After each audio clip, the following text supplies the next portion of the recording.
Saber Direito desta semana é sobre direito desportivo. As aulas abordam o direito desportivo constitucional, a lei geral do esporte, o papel do torcedor e seus direitos. Tudo isso e muito mais. As aulas são com o professor Daniel Falcão.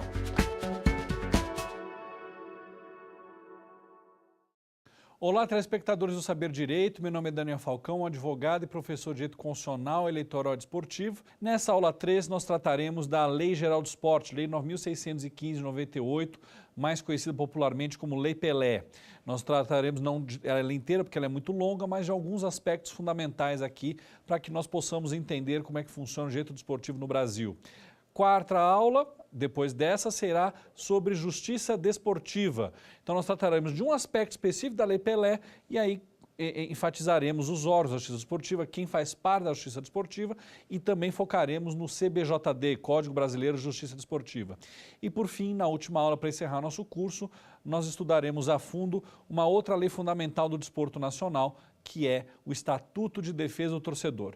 Então, vamos começar com as disposições iniciais da Lei Geral do Esporte, Lei 9.615, a Lei Pelé.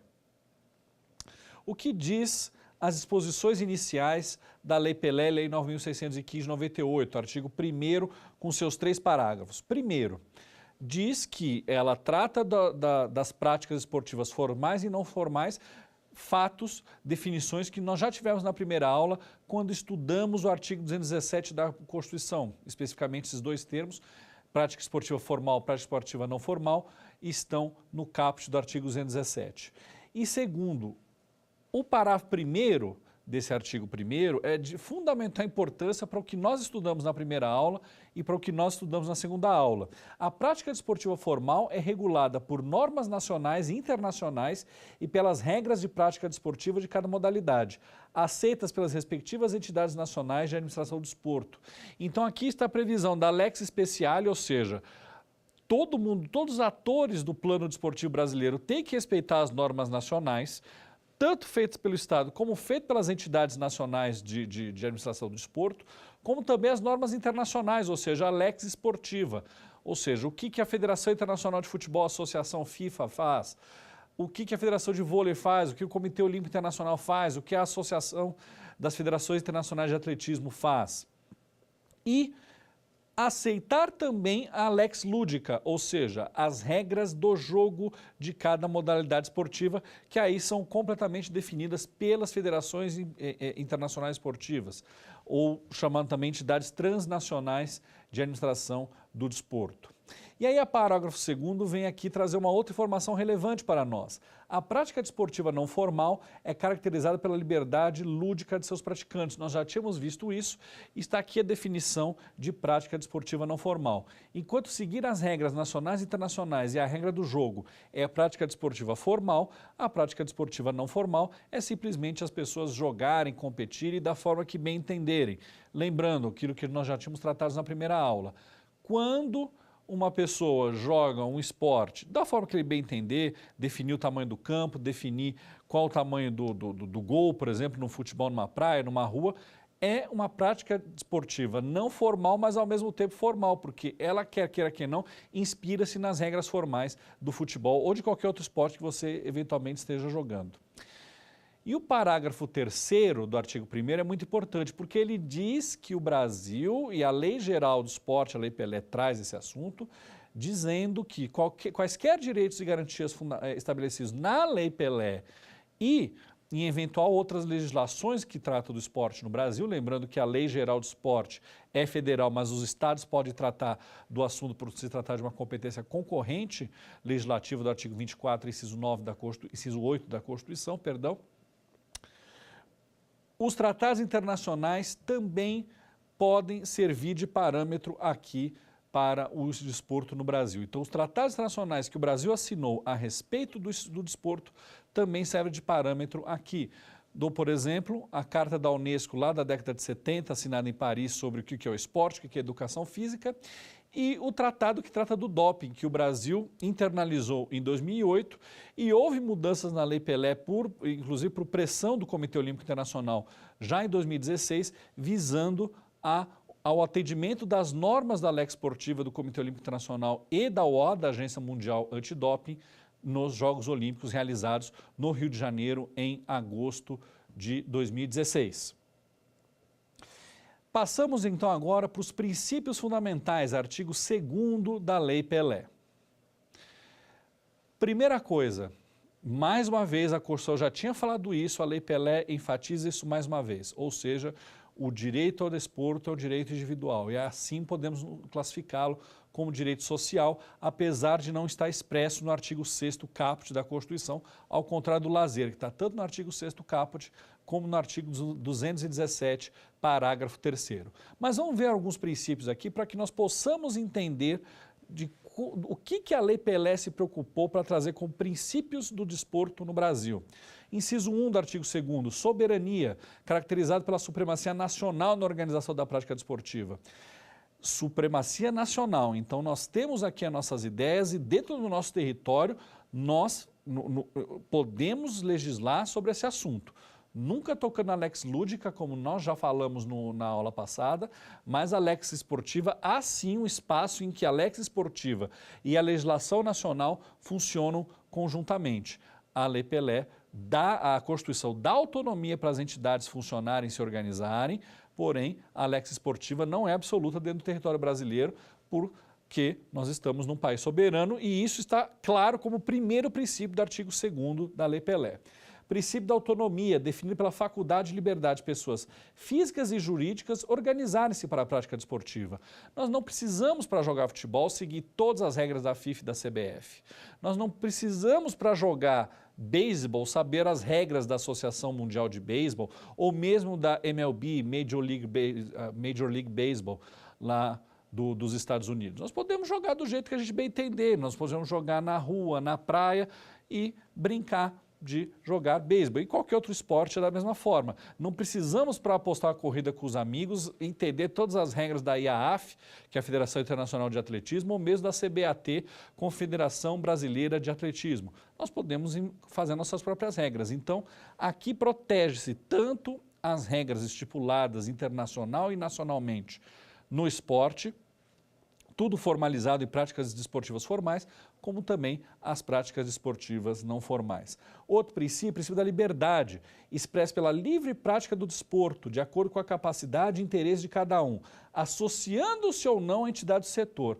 Aqui tem até um princípio que poderia se identificar como desnecessário, porque a liberdade de associação está plenamente garantida na Constituição. Ninguém é obrigado a se associar a nenhuma associação. Então, você não é obrigado para jogar futebol a se associar, a se filiar à Federação de Futebol do seu estado ou mesmo à Confederação Brasileira de Futebol. E isso em qualquer esporte. Mas se você quiser jogar profissionalmente, por exemplo, aí você, ou no desporto de formação, que nós vamos ver daqui a pouco, aí você vai precisar seguir as regras dessas entidades. Isso está protegido pela Lei Pelé. Mas não é necessário você se filiar, você se associar a uma entidade do setor. Também está aqui o princípio da democratização, garantindo condições de acesso às atividades desportivas sem quaisquer distinções ou formas de discriminação. Nós estamos vivendo no Brasil um momento interessante no qual, isso já faz tempo, mas agora está sendo bastante enfatizado, da participação da mulher no esporte. E eu trouxe isso à tona por quê? Porque pela primeira vez na história, a rede transmissora da Copa do Mundo FIFA de futebol feminino, que acontecerá em 2019 na França, declarou que vai transmitir todos os jogos da Seleção Brasileira Feminina ao vivo, assim como ela faz na Copa do Mundo de futebol masculino. Então, estamos caminhando para uma maior democratização do esporte e que para que minorias, mulheres e afins possam participar do esporte como qualquer outra pessoa. Princípio do direito social, ou seja, caracterizado pelo dever do Estado em fomentar as práticas desportivas formais e não formais. Mais uma vez, isso não precisaria estar aqui na Lei Pelé, porque a Constituição é expressa no dever do Estado em fomentar essas práticas desportivas. Também tem aqui o princípio da diferenciação consubstanciada no tratamento específico dado ao desporto profissional e não profissional. Então, a legislação é muito clara. Desporto profissional tem uma série de regrinhas e desporto não profissional quase nada.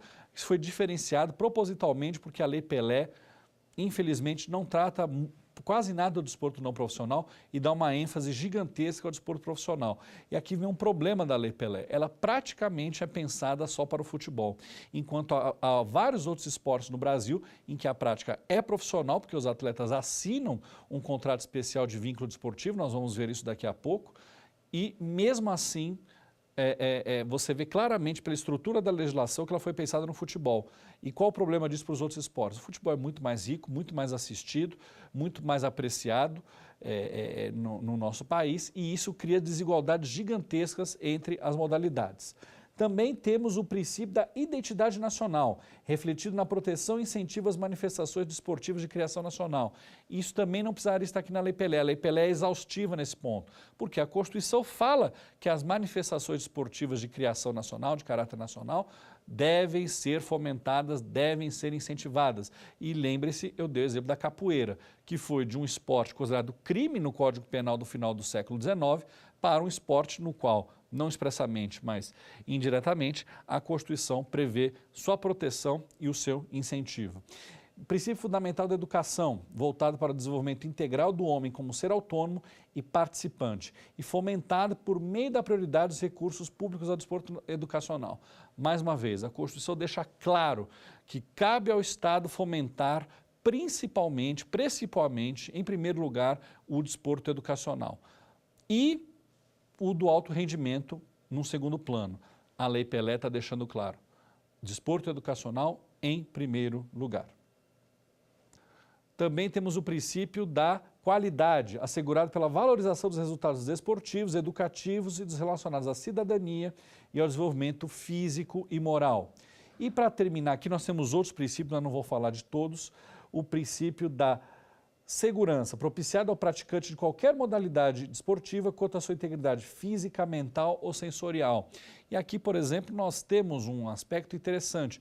Não sei se os senhores já repararam, mas sempre tem que ter uma ambulância dentro ou logo fora do recinto desportivo no qual há uma competição profissional. Isso é tanto para proteger um torcedor que eventualmente tem algum problema, mas como para proteger também a saúde do atleta caso haja algum problema com ele. Infelizmente, em 2004, nós tivemos um jogador do Clube São Caetano que faleceu no meio de um jogo. Teve um ataque cardíaco fulminante e não resistiu. Tinha uma ambulância lá e mesmo assim não conseguiu resolver. Então, mas aqui também tem outra questão muito importante, que é uma questão discutida que a gente vai ver isso no final da nossa aula número 3 de agora. O doping. Uma das questões que fazem com que o doping não seja permitido no esporte é o fato do doping trazer prejuízos inimagináveis para a saúde daquele atleta que toma o doping. Lembramos, lá na década de 80 era muito comum que alguns países, principalmente do bloco comunista na Europa, usassem atletas dopados. Se vocês forem pegar os tempos recordes de várias provas do atletismo, são tempos lá da década de 80 do século XX, até hoje não se chega nem perto daqueles tempos. Então muita gente explica que isso, na verdade, era fruto de doping. E, consequentemente, vemos alguns atletas lá da década de 80 a hoje tendo problemas graves de saúde relacionados a doping, problemas no fígado, problemas no rim. E muitas vezes eles não sabiam que estavam sendo dopados, o que era mais grave ainda. Era simplesmente uma política de Estado daqueles países de dopar os atletas, mesmo sem o atleta saber que está sendo dopado. O artigo 2º continua, depois dos princípios básicos do direito desportivo, trazer princípios da exploração e gestão do desporto profissional como atividade econômica. Então, há um reconhecimento do desporto como atividade econômica, como capaz de gerar dinheiro e gerar empregos. Então abandonamos completamente aquela visão do Barão de Pierre de Coubertin, fundador dos Jogos Olímpicos Modernos, de que o esporte é amador e deve ser praticado por amadores. O esporte hoje é profissional e deve ser praticado de forma a gerar empregos, a gerar atividade econômica. Por isso, inclusive, eu trago aqui para vocês, como recomendação dessa aula, esse livro, Direito Aplicado à Gestão do Esporte, dos autores Cristiano Caus e Marcelo Góes. Ele consegue falar de tudo que é necessário no direito desportivo e aplicado à gestão. São pessoas que pensam na gestão do esporte e não só meramente na questão de aplicar o direito, ele tenta relacionar o direito junto com a administração, a gestão desportiva. Aqui, nesse ponto do artigo 2º, então, nós temos princípios separados daqueles primeiros que nós já vimos, tratando da atividade econômica, do desporto como atividade econômica. E são princípios que você podem ver já um pouco diferentes daqueles que nós tratamos, que eram mais gerais, mais abstratos. Aqui são coisas mais concretas. Então, temos aqui como princípios transparência financeira e administrativa, moralidade na gestão desportiva, responsabilidade social de seus dirigentes, tratamento diferenciado em relação ao desporto não profissional e participação na organização desportiva do país. Então, aqui claramente o legislador teve como foco o esporte deve existir, deve ser fomentado pelo Estado, conforme a Constituição e Lei Pelé dizem. O esporte é importante socialmente falando e é importante economicamente falando, desde que uma certa série de regras sejam seguidas. Até pouco tempo atrás, não faz tanto tempo assim, o esporte brasileiro eram caixas pretas, que ninguém conseguia saber o que estava acontecendo, tanto no COI quanto na CBF e clubes e eventuais mais federações nacionais esportivas. Agora, há a exigência de que haja maior transparência na gestão do esporte e o direito veio aqui, por meio da Lei Pelé, trazer essa necessidade. Já o artigo 3º da Lei Pelé, fala da questão da natureza do desporto, ou seja, questões que nós já discutimos na primeira aula. O desporto pode ser educacional, o desporto pode ser de participação, o desporto pode ser de rendimento e o desporto pode ser de formação. Esse desporto educacional é aquele praticado nas escolas, não visando jamais o profissionalismo. Então, fazer atividade de educação física, gincanas e coisas do tipo. Esse tipo de manifestação desportiva é a prioridade constitucional para recursos e políticas públicas do Estado. E aqui Estado eu estou falando entidades federativas no geral, União, Estado, Distrito Federal e município. O desporto educacional é a prioridade. Logo em seguida vem, isso não é uma hierarquia, mas é a prioridade educacional. E em segundo lugar viria o desporto de rendimento, ou seja, aquele no qual os atletas estão procurando conseguir uma vitória, conseguir um objetivo desportivo e até mesmo um objetivo econômico. Tanto é que esse desporto de rendimento é dividido entre profissional e não profissional. Profissional simplesmente é o desporto no qual um atleta assina um contrato especial de trabalho desportivo com um clube, com uma confederação, às vezes diretamente. Isso é raro, mas acontece. Enquanto não profissional, pode até se disputar um prêmio, pode até ter uma competição, mas não há vínculo trabalhista entre atleta e outra entidade desportiva. Já o desporto de participação é aquele que as pessoas, não dentro das escolas, não dentro de universidades, fazem para brincar, para se divertir, para terem seu lazer. E o desporto de formação eu posso classificar assim, como um nível intermediário entre o desporto educacional e o desporto de rendimento. Por quê? Porque são jovens que estão se formando na escola, inclusive, não só no esporte, mas estão provavelmente com o objetivo de se tornarem atletas profissionais, e nós vamos tratar da questão exclusiva do desporto de formação em muito breve. A Lei Pelé prossegue e trata do Conselho Nacional de Esporte. Ela trata de vários assuntos, como eu falei, não vai dar para nós tratarmos tudo por aqui, mas ela trata do Conselho Nacional de Esporte, órgão vinculado ao antigo Ministério do Esporte ou Secretaria de Esporte do Ministério da Cidadania. Para que serve o Conselho Nacional de Esporte? É órgão de normatização, de deliberação e de assessoramento da hoje Secretaria do Esporte. Ele emite pareceres, recomendações, e uma das principais funções do Conselho Nacional é ver, por exemplo, se aquela política pública está dando certo, se é naquela ideia trazida para o orçamento que deve ser investido o dinheiro e fiscalizar tudo isso. Mas uma das principais funções é aprovar o CBJD, ou seja, Código Brasileiro de Justiça Desportiva, que nós vamos tratar mais especificamente na aula seguinte, na aula 4, mas também aprovar o CBA, Código Brasileiro Antidoping. Houve uma mudança muito grande na questão da dopagem recentemente no Brasil. Por quê? O que acontecia? né? Isso também veio com a questão da Olimpíada no Rio aqui em 2016, mas as federações internacionais, em especial o Comitê Olímpico Internacional, estavam pressionando o Brasil nesse ponto. Então, qual foi a questão que aconteceu? A Lei Pelé dizia que quando a pessoa era pega no doping, a gente vai ver doping mais para frente, ela era julgada pelo Tribunal de Justiça Desportiva da sua modalidade. Isso gerava um certo possível conflito de interesse. Por quê? Né? Vamos pegar um exemplo de um esporte que não seja tão forte no Brasil como, por exemplo, o futebol, um esporte tradicionalmente olímpico, o atletismo, natação, por exemplo. Se um grande atleta com chance de medalha olímpica fosse pego no doping, existia uma espécie de comoção para que o Tribunal de Justiça Esportiva daquela modalidade, com pessoas escolhidas por dirigentes relacionados àquela modalidade, absolvessem o atleta ou aplicassem penas pequenas para aquele atleta. E isso gerava uma revolta, para dizer assim, da Agência Mundial Antidoping, a WADA, na sigla em inglês. Então, houve a pressão da WADA e do COI para que isso fosse modificado.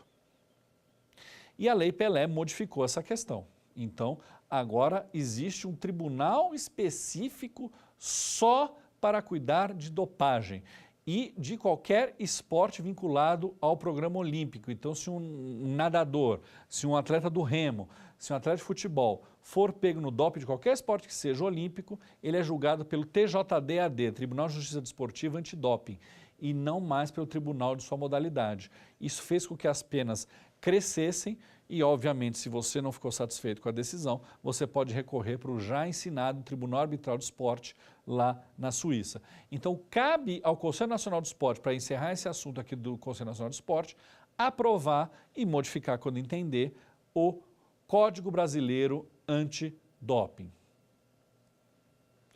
O Sistema Nacional do Desporto prevê outras entidades como fazendo parte desse sistema. Então, nós vimos o Conselho Nacional do Esporte.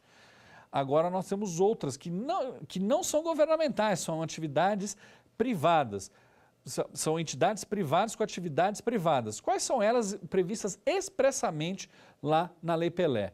COB, Comitê Olímpico do Brasil, foi uma mudança, antigamente era Comitê Olímpico Brasileiro, houve uma mudança recentemente, pouco antes da Olimpíada de 2016, mas a lei continua com o nome velho. CPB, Comitê Paralímpico Brasileiro, entidades nacionais de administração do desporto. Quem é uma entidade nacional de administração do desporto? É aquela federação nacional cuja filiação existe com a Federação Internacional daquele esporte. Aqui no Brasil, nós chamamos normalmente as confederações, as federações nacionais de confederações. Então nós temos a CBF, Confederação Brasileira do Futebol, nós temos a CBB, Confederação Brasileira de Basquete, nós temos a CBA, Confederação Brasileira de Automobilismo e por aí vai. Por que nós chamamos de confederação aqui? Porque a confederação, no sentido esportivo, é uma junção de federações. Então, cada estado e o Distrito Federal tem a sua federação e aí a CBF congrega essas 26 federações estaduais e a Federação de Futebol do Distrito Federal. E assim funciona em cada uma das confederações nacionais desportivas brasileiras. Lembrando que no sistema internacional, normalmente elas são chamadas de associações ou de federações, essas entidades nacionais. E as entidades continentais são chamadas normalmente de confederação. Por exemplo, a confederação que cuida do futebol aqui na América do Sul é a Confederação Sul-Americana de Futebol, conhecida pelo acrônimo CONMEBOL, reunindo 10 federações esportivas da América do Sul de futebol. Nós também temos aqui na Lei Pelé as entidades regionais de administração do desporto. Uma entidade regional é aquela ligada normalmente ao Estado. Então, no futebol nós temos a Federação Paulista de Futebol, Federação Paranaense de Futebol, Federação Pernambucana de Vôlei, Federação Paraibana de Vôlei. Então, normalmente, cada modalidade tem 27 federações, uma em cada estado. E, lembrando, nós já tratamos disso. Houve na Lei Pelé, né, no texto original, a ideia de que só pudesse haver uma entidade nacional e uma entidade estadual, regional, como diz aqui, entendendo-se assim como território brasileiro. E isso foi vetado pelo então presidente da República, Fernando Henrique Cardoso, por entender que isso ia contra a liberdade de associação. Então, você, podemos criar uma Federação Brasileira de Futebol, qualquer nome que se dê a isso, e tentar que ela tenha representatividade nacional. O problema é se a FIFA vai aceitar, porque um dos princípios do direito internacional privado do desporto, da Lex Esportiva, é de que só aceita-se uma federação esportiva para o país. E a CBF é filiada à FIFA há mais de 100 anos, antes pela CBD, Confederação Brasileira de Desportos. Também a Lei Pelé prevê a possibilidade de ligas regionais e nacionais. A liga seria simplesmente uma junção de clubes para organizar o seu campeonato, e isso com algum tipo de concordância da Confederação Esportiva Nacional, da Federação Esportiva Nacional. Isso é muito comum na Europa e nos Estados Unidos. Lá na Europa, não preciso nem dizer, a UEFA chancela a Champions League, mas isso é uma organização da UEFA mesmo. Agora, vários campeonatos nacionais são os clubes que fazem, e a Federação Nacional só chancela no sentido, eles fazem do jeito deles, eu não me meto, eu só quero que os clubes melhores classificados participem representando a minha Federação Nacional Esportiva nos torneios internacionais. Então, na Inglaterra, nós temos a Premier League, ou seja, o campeonato inglês é organizado pelos próprios clubes. E não é só aqueles 20 clubes, são mais clubes que almejam chegar na Premier League com regras de rebaixamento e ascensão previamente e absolutamente bem definidas. Na França, nós temos a Ligue 1, na Espanha, nós temos La Liga, e na Alemanha nós temos a Bundesliga. Não é à toa que todos esses campeonatos têm o nome de liga. O nome liga dá a entender internacionalmente e pela Lei Pelé também que são clubes organizando seus próprios campeonatos, independentemente da participação da Federação Nacional Esportiva. No Brasil, recentemente, houve essa tentativa de se fazer a primeira liga, juntando clubes de vários estados, Paraná, Minas Gerais, Rio de Janeiro, entre outros. Os de São Paulo não participaram, porém só houve 2 edições desse campeonato. Nós também temos aqui previsto pela Lei Pelé as entidades de prática desportiva filiadas, resumidamente, clubes. Então, os clubes têm que se filiar às federações regionais, às entidades regionais e também às entidades nacionais, e automaticamente eles vão estar filiados a esse sistema internacional do desporto, porque normalmente as competições no Brasil são por clubes, então o atleta representa um clube visando a vitória daquele clube na competição. Mesmo em esportes individuais, existe obviamente a prova individual, mas ele normalmente está vinculado a um clube para que o clube vença o campeonato como um todo. Então, por exemplo, num troféu de natação, tem lá a prova dos 100 metros rasos. Cada atleta vai ser de um clube. E aí um atleta do Pinheiros ganhou a medalha de ouro. Ele ganhou a medalha de ouro, mas o Pinheiros ganhou pontos para conseguir vencer o campeonato frente aos outros clubes, por exemplo.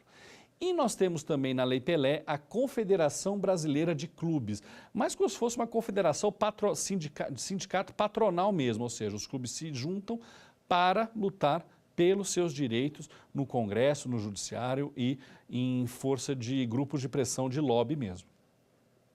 O que é o COB segundo a Lei Pelé? O COB, Comitê Olímpico do Brasil, é uma entidade jurídica de direito privado, representa o Brasil nos eventos olímpicos organizados pelo COI, fomenta o movimento olímpico no Brasil, representa o olimpismo no Brasil e é dele o uso privativo de bandeiras, lemas, hinos, símbolos e denominações relacionadas à Olimpíada. É o COB, reconhecidamente pela Lei Pelé, quem exerce esses direitos e essas prerrogativas. Seria agora uma hora boa para que nós vejamos o quiz, o primeiro quiz da nossa aula.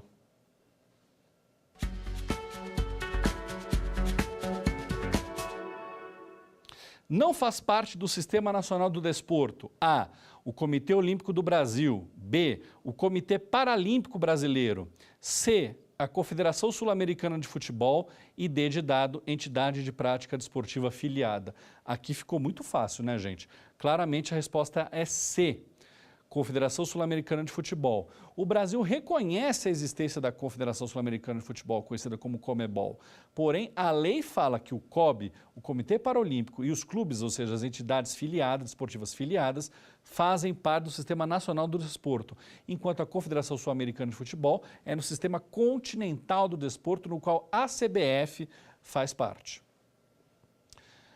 O artigo 18A, olha quanta coisa nós já passamos aqui pela Lei Pelé, né? Como, mais uma vez, não vamos conseguir ver tudo, mas vamos conseguir ver muita coisa. O artigo 18A traz limitações interessantes à autonomia desportiva prevista no artigo 217 da Constituição. Então, o que diz a Lei Pelé numa alteração mais ou menos recente, de 2015? Somente recebem recursos da administração pública as entidades que previrem, por exemplo, mandato de 4 anos de seus dirigentes no máximo, permitida apenas uma recondução. Por que isso foi pensado, então, pela presidente Dilma Rousseff e chancelado pelo Congresso Nacional? Havia entidades desportivas no Brasil no qual os dirigentes se perenizavam, ficavam para sempre, até morrer como presidentes da entidade. E isso gerava problemas, porque os atletas não se sentiam representados, os clubes não se sentiam representados, virava uma espécie de quase que ditadura dentro daquele esporte. Isso aconteceu no COB, isso aconteceu na Confederação Brasileira de Esportes Aquáticos, entre outras entidades. Nos clubes também isso acontece de forma bastante comum. Então, houve uma imposição do governo brasileiro, do Estado brasileiro mais especificamente, dizendo: se você for receber dinheiro da administração pública, independentemente de qual via, se usa a lei de incentivo ao esporte, se usa outros tipos de recursos da Secretaria de Esporte, do Ministério da Cidadania do Brasil, você vai ter que cumprir regras de transparência, prever a representação de atletas, a não ser que você seja um clube, mas se você for uma confederação, sua confederação tem que prever no seu estatuto social a representação dos atletas nas comissões dirigentes e regras de compliance, ou seja, transparência, lá atendendo ao artigo 2º, que trata da moralidade na gestão desportiva e da transparência, regras para que saiba-se de verdade como aquele clube funciona, como aquela confederação funciona e, principalmente, como essas entidades gastam o dinheiro público. E aí, chegamos na hora de falar de prática desportiva não profissional. A Lei Pelé fala praticamente nada da prática desportiva não profissional, trazendo aquela definição de que prática desportiva não profissional é aquela que a pessoa até almeja prêmios, até almeja uma possibilidade de ganhar alguma coisa financeira, pecuniária, por exemplo, um prêmio, um brinde, mas não há assinatura de contrato de direito de trabalho entre um atleta e uma outra entidade. Isso que é prática desportiva não profissional. Já a prática desportiva profissional merece uma série de artigos e regrinhas previstas na Lei Pelé. Vamos lá? Olha o que o artigo 26 da Lei Pelé diz. Atletas e entidades de prática desportiva são livres para organizar atividade profissional, qualquer que seja a sua modalidade, respeitados os termos desta lei.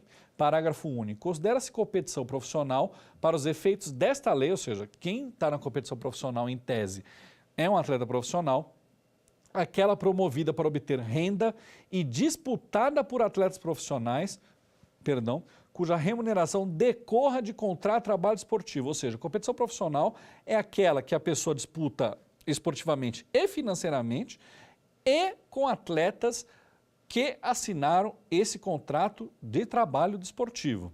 Por que a Lei Pelé traz um contrato específico de trabalho, né? A CLT, Consolidação das Leis do Trabalho, prevê uma série de regrinhas para um trabalhador comum e para o seu empregador. A relação aqui é bastante diferente, senhores. A gente vai ver daqui a pouco alguns exemplos, mas pensem em você, só vou dar um exemplo. Lembrando de qualquer esporte no Brasil, em especial futebol. Há jogos no Brasil que começam às 9h30 da noite e, mais ou menos durando 45 minutos cada tempo, mais um intervalo, vão terminar por volta de 11h20, 11h30 da noite. Os atletas têm direito adicional noturno? Um trabalhador comum teria direito adicional noturno. Um atleta tem? A gente vai ver que não. Aí, olha, mas o atleta tem menos direitos? Não necessariamente. Vou dar um exemplo ao contrário. Quando uma pessoa tem algum problema de acidente de trabalho ou mesmo um acidente em casa ou na rua e que não possa trabalhar, ela vai ter uma licença de 15 dias bancada pelo empregador. Passou de 15 dias, essa licença tem que ser bancada pelo INSS. Estou falando de trabalhadores da iniciativa privada e não servidores públicos. O atleta, se ele se machuca, ele tem seu salário pago normalmente pelo tempo do contrato e tratamento tudo pago pelo clube, por exemplo. Então o atleta de futebol tem um problema no joelho e o médico disse, olha, ele vai ficar 9 meses parado. Ele vai receber esses 9 meses normalmente, como se ele estivesse atuando, como se ele estivesse à disposição de seu treinador e, na verdade, não está podendo atuar. Então, tira-se e dá ao mesmo tempo no contrato de trabalho desportivo.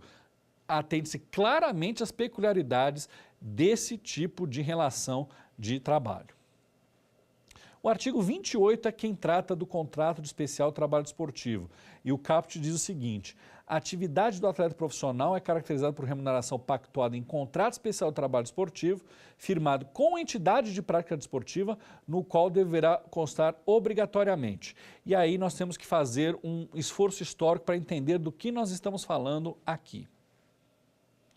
Até 98, com a vigência da Lei Pelé, existia a lei do passe. Então, sempre existiu isso lá nas leis anteriores a 88 e a Lei Zico trouxe a mesma coisa. A Lei Zico, para quem não sabe, era a Lei Geral do Desporto entre a sua promulgação em 91 até 98 e lá foi elaborada principalmente da ideia do secretário extraordinário de esportes do governo Fernando Collor, Arthur Antônio Coimbra, famoso Zico, né?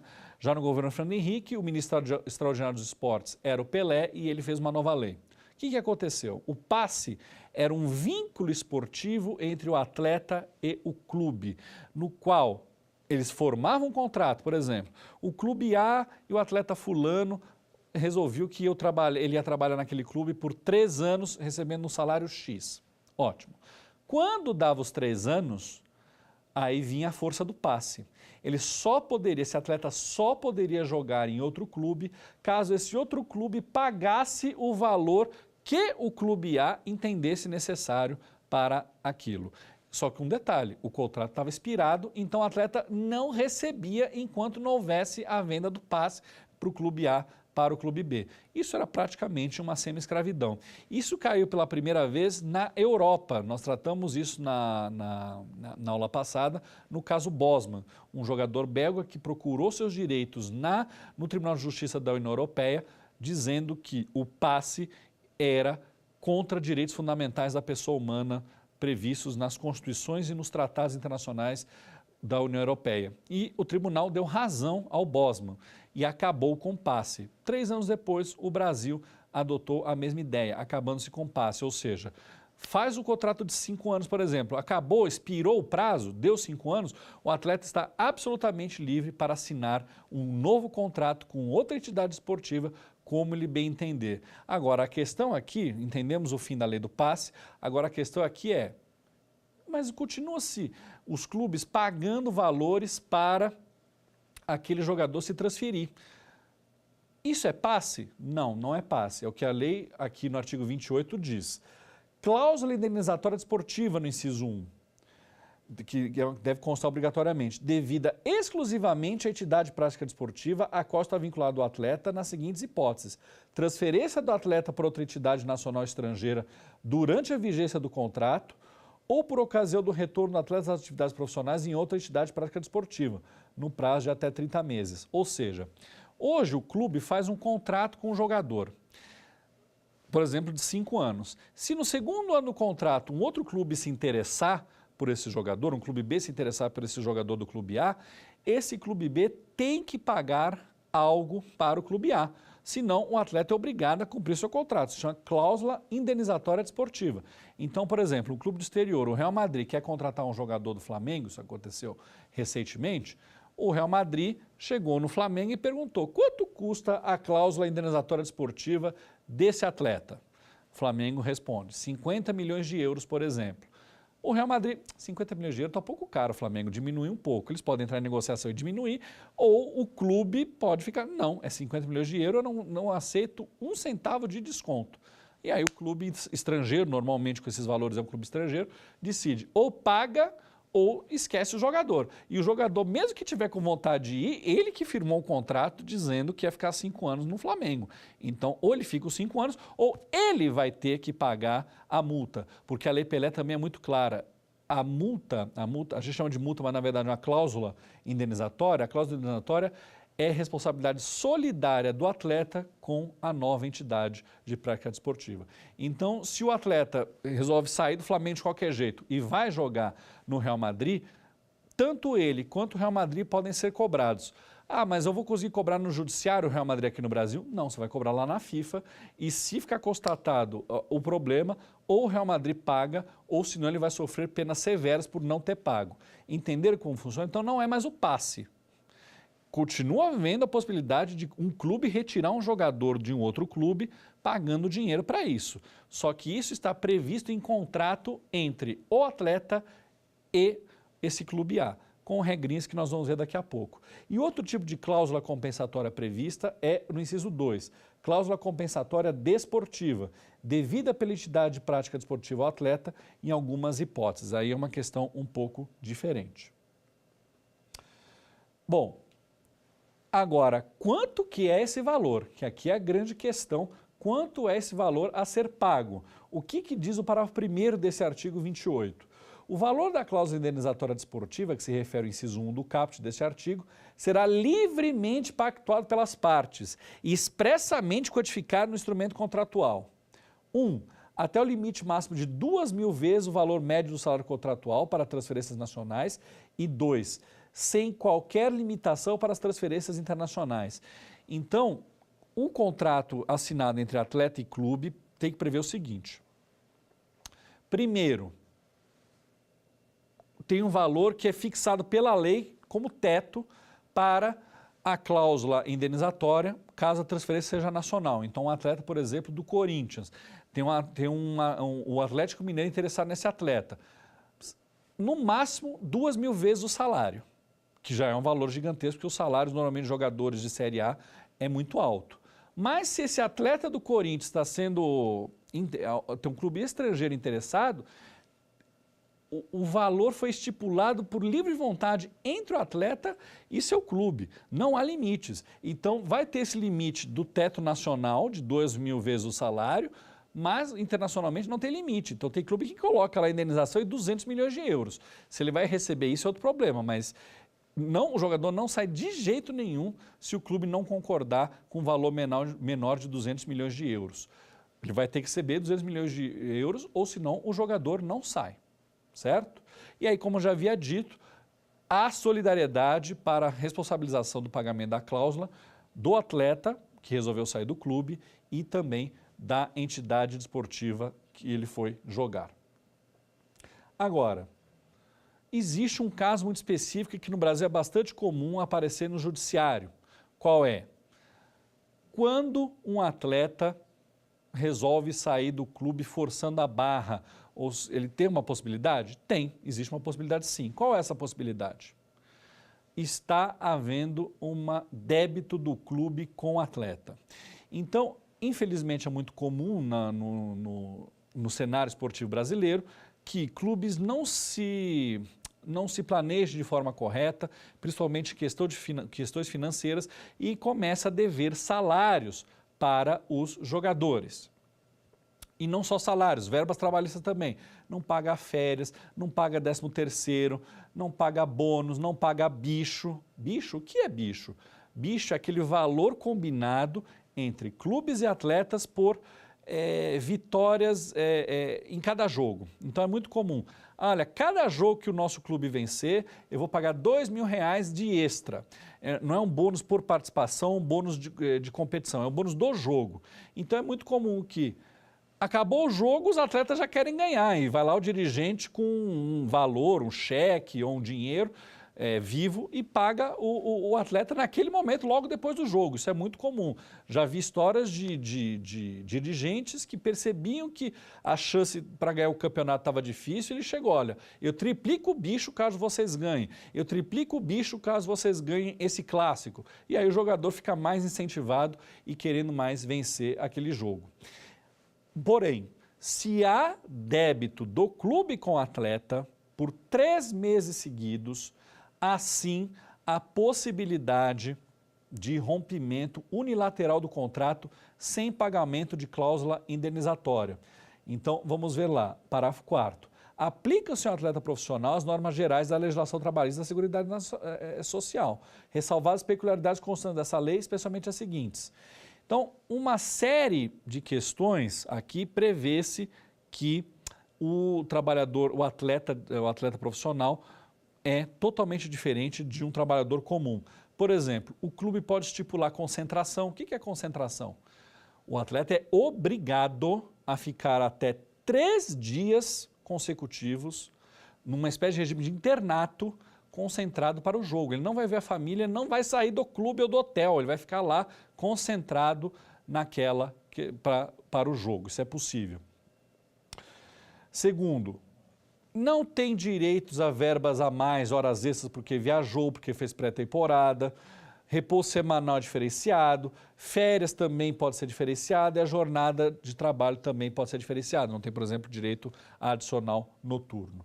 Mas quanto ao fim do vínculo desportivo, 3 meses de atraso do salário já são suficientes para que haja um rompimento do vínculo sem necessidade do pagamento da cláusula, tanto pelo atleta quanto pelo novo clube. Isso é bastante comum no Brasil.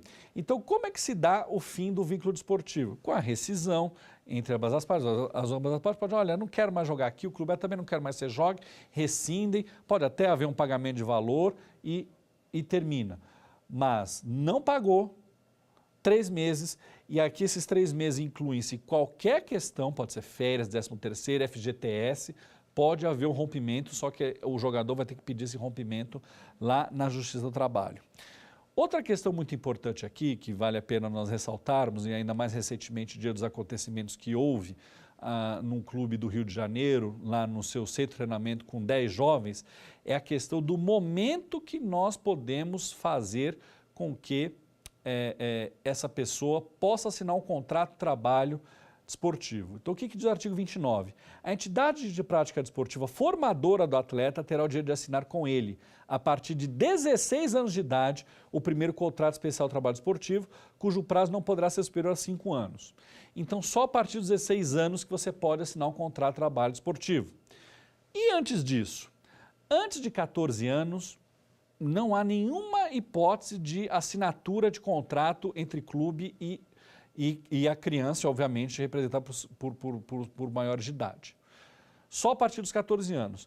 Mas a partir dos 14 anos, o que acontece é um outro tipo de contrato, lá no parágrafo 4º. O atleta não profissional em formação, que aí vem a modalidade esportiva de formação, maior de 14 e menor de 20 anos de idade, poderá receber auxílio financeiro da entidade de prática desportiva formadora, sob a forma de bolsa de aprendizagem livremente pactuada mediante contrato formal, sem que seja gerado vínculo empregatício entre as partes. Então, a partir dos 14, antes dos 14 não pode nenhum tipo de contrato. A partir dos 14 até os 20, pode assinar esse auxílio financeiro, pode receber esse auxílio financeiro numa pactuação contratual formal, mas não é profissional, entre 14 e 20. No dia que ele fez 20 anos, ou assina-se um contrato profissional ou acabou o vínculo daquele atleta com esse clube. Agora, a partir dos 16, o clube e aquele atleta, com preferência ao clube que já tinha um contrato a partir dos 14, podem assinar um contrato profissional. E qual a vantagem do clube de assinar um contrato profissional? Já com 16 anos, obviamente, sob a supervisão dos responsáveis por esse adolescente. Já poder exigir a cláusula de indenização desportiva prevista no artigo anterior, com aqueles valores que nós já tratamos. Então, vem lá o Barcelona querer pegar esse garoto de 16 anos, se o contrato é o profissional, já pode exigir aqueles valores e não o que pode fazer entre 14 e 16 anos, entenderam? E aqui vem uma boa hora para nós vermos a segunda pergunta do nosso quiz.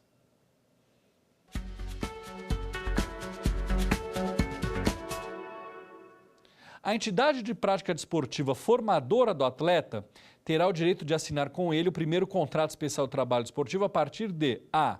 16 anos de idade, B. 18 anos de idade, C. 12 anos de idade, D. 14 anos de idade. Como ensinado há pouco tempo, aqui são 16 anos de idade. Dos 14 pode-se assinar o contrato de aprendizagem, uma espécie de aprendizagem. É um contrato formal, mas não é profissional. O contrato profissional é só aos 16 anos. E se você já tem o contrato com aquele clube, esse clube tem a preferência para assinar esse contrato aos 16 anos, que pode ter no máximo 5 anos, e a partir desse momento vai haver a cláusula de indenização, tanto para transferências nacionais como para transferências no exterior. 18 anos não tem nada a ver aqui, 14 anos você pode se confundir, mas é para o contrato inicial, para o contrato de formação e não para o contrato profissional, e 12 anos de idade, como eu havia explicado, não tem possibilidade de contrato nenhum. Então essa quais são as obrigações de um clube formador, porque não é qualquer clube que pode assinar esse contrato já com essa adolescente de 14 anos, representado por quem é responsável por essa criança, por esse adolescente.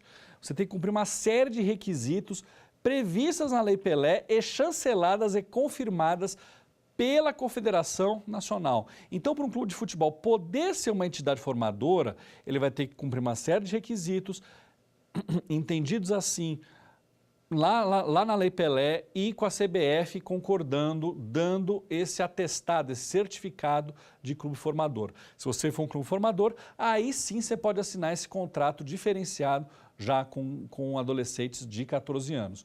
Então você tem que dar treinamento para eles, educação para eles, hospedagem para eles, moradia, comida, cursos e por aí vai. E segurança, obviamente, tá? E feito esse contrato, como eu disse, há a prioridade do clube no momento que fosse fazer o contrato profissional a partir dos 16 anos. Então, só retomando isso aqui, até os 14 anos não há possibilidade de contrato nenhum. Ah, mas tem clubes que têm fraldinha, dente de leite, aquilo lá é prática, é prática de participação. Não tem possibilidade de nenhum vínculo contratual entre uma pessoa menor de 14 anos e o clube. Por quê? Não pode haver trabalho com menos de 14 anos, conforme a Constituição lá no artigo 7º. A partir dos 14, no máximo até os 20, pode fazer esse contrato especial de formação.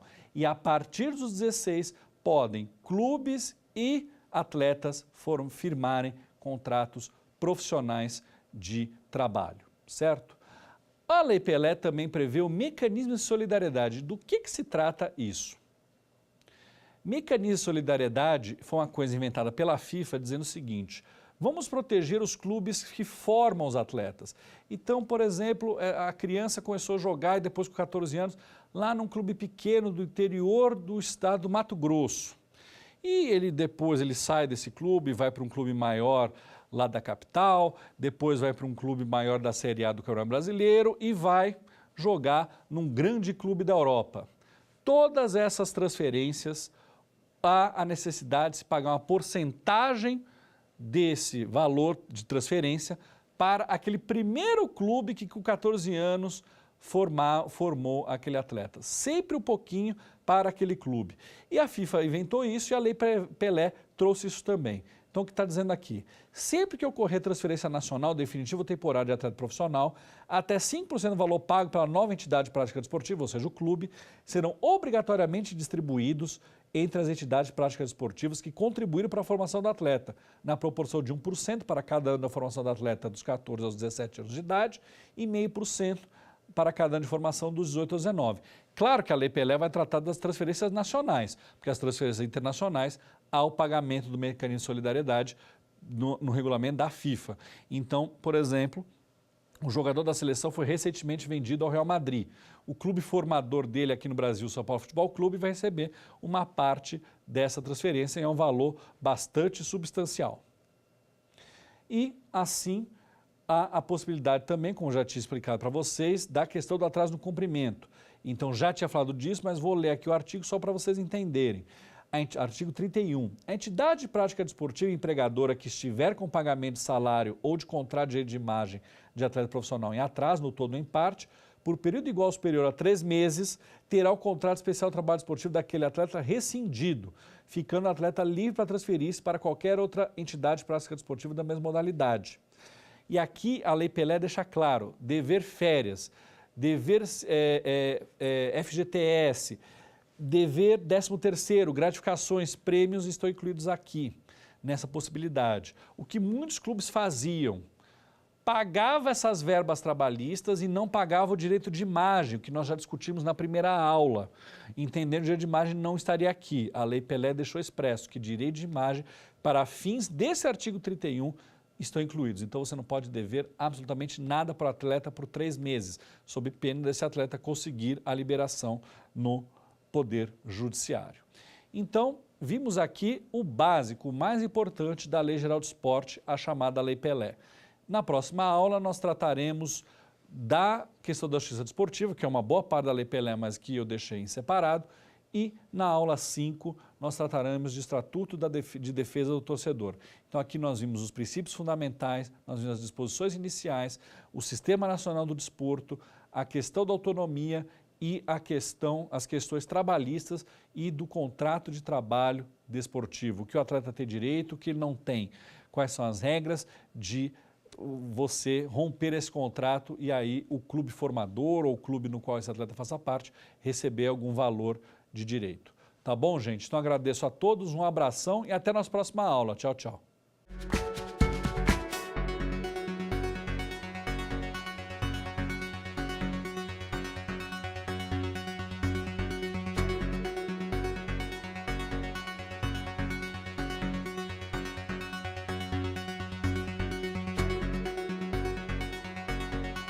Quer dar uma sugestão de tema para os cursos do Saber Direito? Então mande um e-mail para a gente, saberdireito@stf.jus.br, ou entre em contato pelo nosso WhatsApp. O número é esse que aparece na sua tela.